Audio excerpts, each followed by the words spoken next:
let's start with the Knicks and Bulls topic. Okay. I was thinking about letting Riv talk first, but you know what? I don't think the audience wants to hear that because all he's been saying the entire offseason, even when the Knicks started winning that, Evan for all this other stuff, he's talking a lot of bullshit about the Knicks. They want to hear the truth. They want to hear somebody speak the truth. And that's what I'm on this podcast to do, to speak the truth and be honest. The Knicks beat the Bulls 104-103. It should have been a blowout win, but the Knicks intentionally tried to lose the game at the end there. I didn't know what happened. Even my boy Novel Thoughts in the Discord was like, don't jinx us, because he knew the game was getting close. And I'll be honest, I stopped watching after 2 minutes left in the game because I thought the Knicks had it in the bag. The Knicks are 4-1. I woke up today with the Knicks being the first seed in the Eastern Conference. And I'm going to say this. 2 episodes ago, I said the Knicks floor is a 3rd seed. My boy Mikey on Twitter was like, you don't even believe that take. And then when I read that tweet, I was like, you know what? You're right. I'm not sold on that completely yet. The Knicks just embarrassed Philly. We beat Boston in double OT. We just beat Chicago, the undefeated Chicago Bulls. The Bulls are back.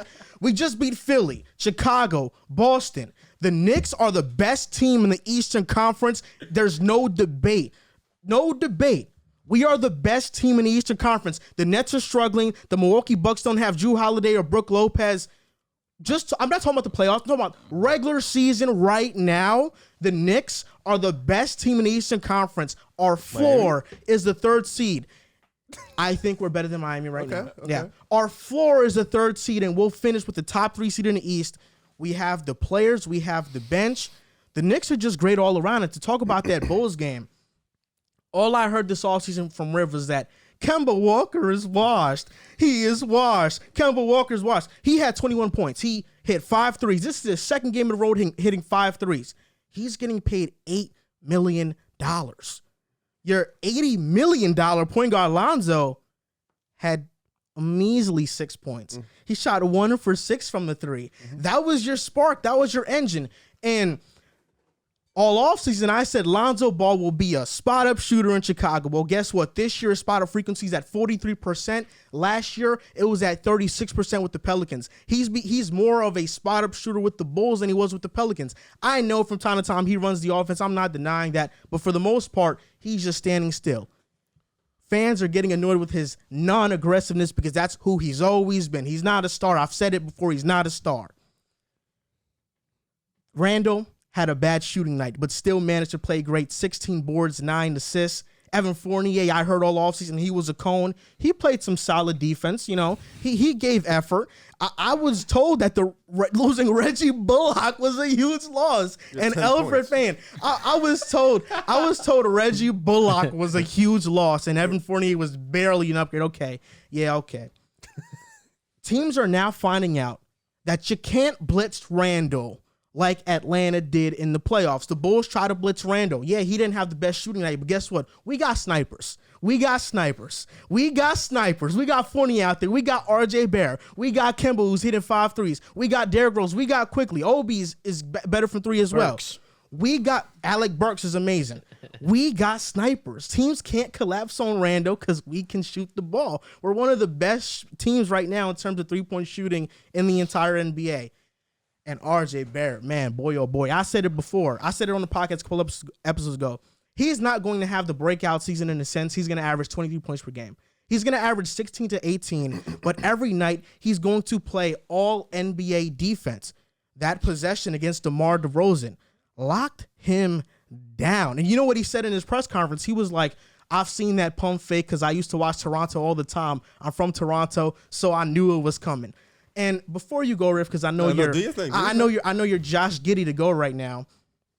Through 5 games, RJ Barrett's field goal percentage when he's on, or opponent's field goal percentage when RJ Barrett's guarding them, 31% is the best/lowest among NBA wings who defend at least 12 shots per game. PJ Tucker's 29%, you know I love PJ Tucker, is the best for wings who defend 10 plus shots. And let's just talk about RJ Barrett's defense according to NBA.com stats tracking. On Jason Tatum, 3 for 16, 18%, 9 points, and 55 possessions. Zach LaVine, 3 for 5, 3 turnovers, 12 points, and 37 possessions. Jaylen Brown, 2 for 7, 28%, 4 points, and 16 possessions. RJ Barrett is an all-NBA defender. Wait. Read those Zach stats for me again. 3 for 5? 3 for 5, 60%, 3 turnovers. So RJ forced 3 turnovers, and Zach had 12 points on 37 possessions. And watching the game, RJ Barrett's screen navigation was very good against the Bulls and Zach LaVine. His pick and roll defense was amazing. No, we're here on that. RJ Barrett has become an all-NBA defender. And who knew that just 3 years into his career, his biggest knock was shooting, that he's a 3-and-D player. You know, some Knicks fans have been debating that it's not good. We want RJ to be more involved. The fact that RJ has become a proficient three-point shooter and an all-NBA defender in year 3 is very inspiring. I love the Knicks win. I said it, and I said it before, I say it again. We are the team to beat in the Eastern Conference. Playoffs, I'm not looking at that yet. I'm talking about the regular season solely. Right now, we are the best team in the East. We are the number 1 seed, and we are here. Bing, bong. We are here. You done? Bing, bong. Are you done? I'm done. You can go. Bing bong. Where'd you get that from? That's the Knicks slogan. Yes, For real? it is. That's Bing our bong? slogan this year. Bro, Okay. that Knicks video where everyone goes crazy. Bing in front bong. of the Okay, garden. that's actually pretty cool. Yo. Wow. You said a lot. You did Facts. say a lot. You said a lot of facts. You know, you brought a lot of numbers. Wow. We all watched the game last night. You know, it was a rough day for me yesterday. Hawks lost, Bulls lost, Warriors lost. Pat Will, he's out for the season. That hurt. Let me just talk about the game for a second, because you said a whole lot of nothing. I said facts. You said facts, but you ain't really talk about the game in the way I thought you were going to talk about the game. You know, you brought up the RJ, Zach LaVine numbers, 3 turnovers. A few of the turnovers was just him on the bad hand, but you heard the 12 points. The Talk 60%. about it. It was really easy. I'm like, when you watch Zach LaVine, everything's easy. The Bucks was extremely easy. You talk about RJ's defense. It was exceptional. DeMar doing the pump fake. We all can agree the pump fake should have never even happened. He should have just took Fournier. He should have never switched to RJ. In my opinion, that's a much better defender. But nonetheless, let's talk about the game. We came out flat. Physically, the Knicks looked ready. They looked more prepared on defense. They had a game plan. They was going to blitz Zach and DeMar off the screens. They were going to trap them and let everybody else beat them. Even when Zach had the ball, they knew who to leave open. Guys like DeMar DeRozan in the corner. Even guys like Pat Will had a few open jump shots. They had a game plan in a scheme that worked perfectly. They was going to make us slow the game down, and they weren't going to let us run and gun. It was kind of the same scheme Toronto played in the second half when we played them.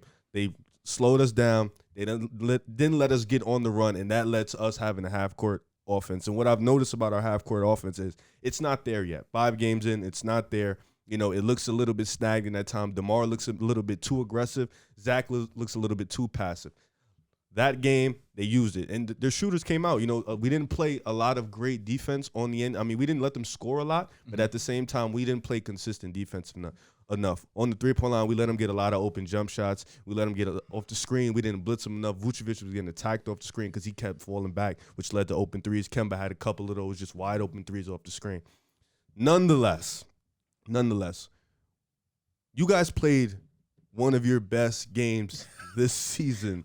That's ridiculous. And you won by 1 point. That's ridiculous. Pat Will went out in the third. He didn't play. We're still missing Kobe White. Interesting. Oh my god. The one thing I will say about the Bulls and the Knicks, is in the fourth quarter, what y'all showed me was why you guys are gonna struggle in the playoffs. You don't have a guy who can go out and get a bucket. You don't have a guy who last minute, 3 minutes left, 4 minutes left, 2 minutes left, can consistently go out there and make multiple plays. You didn't score for about There's a reason we went on a 12-0 run, like a 12-0 confirmed run, because you guys, Julius Randle, you kept force-feeding Julius Randle. And I'll admit, he did make a couple good passes, but at the same time, he forced a couple bad shots. And you talked about Lonzo Ball. He had a measly 6 points. Let's talk about the defensive end. Let's just talk about it for a split second on the defensive end. Fourth quarter, they put him on your boy, your guy, Mr. All-NBA. What, third team? Second team?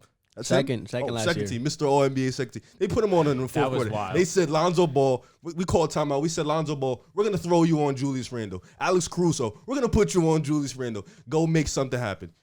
He didn't score. You think that's gonna translate? What you mean? You think that Lonzo's gonna hold Randall to a bad shooting night like that in the fourth? What was the difference? All he tried to do is bully.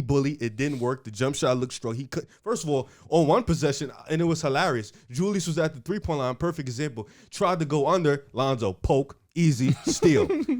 He had to foul him. Lonzo Ball, you have to stop disrespecting Lonzo Ball like he's not an elite on-ball defender. He's showing you that ability that he can be an elite on-ball defender. You know he has a defensive rating of 97.6. Did you know that? That's great. You didn't know that. It's probably not better than RJ Barrett's though. 97.6. Do you know what that is? You know he's never had a 90 defensive rating. He's always had a 111, 110. You know it's a 97.6 right now. Lonzo Ball is an excellent defender. No. But you knock his on ball. You paid him $80 million to be Patrick Beverley. This season, RJ's is 108. Oh, say that one more time. 108. Oh, who are the teams that we faced? You played Orlando twice. Defensive rating is not twice. defensive rating is not just for one player. It's a very flawed stat because it takes account team defense. That's more of a team defense. That should help you but because you have a better team defense than us. No, because we gave 130 something up to Boston in the two overtime game. What do you want me to do about that? I mean, what are the teams that you have played? You haven't played good at competition. You played one more better team than us. You've played the Pelicans, true, and then you played the Pistons. Then you played the Knicks, and then who else did you play? Toronto. Okay, so you played Boston, and then you played a Philly with no Ben Simmons, and then you played us. We played Philly with Embiid, but we held Embiid in check with Mitchell Robinson. But no Ben Simmons. Oh, and that Philly team has been playing well even without Ben Simmons. All right. Yeah. But Toronto's been playing well too. Toronto spanked Boston. They did.